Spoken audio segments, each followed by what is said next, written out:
Hello, my pretty bird. This is Hachi and Pipi. Japanese budgies. Ayan guys, nagre-relax po sila. Ayan, at pansinin nyo yung dilaw kong ibon guys. Ayan, ang dumi ng ulo niya. Bakit kaya? Why are you dirty, Hachi? At para sa gustong mag-alaga ng pet bird, guys, this is my recommend. Itong maliit na paraket, small battery ball. For beginners, madali lang po silang alagaan.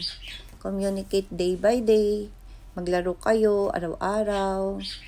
Turuan magsalita kasi parang ititrain mo sila kasi matalino ang mga ibon na ito guys. Kaya hindi lang sila nakakatuwa. Para ka lang nag-alaga ng bata. Madali lang. O yan, hanggang dito na lamang. Salamat sa panonood. Till next po, abangan ang aking mga ibon. Thank you!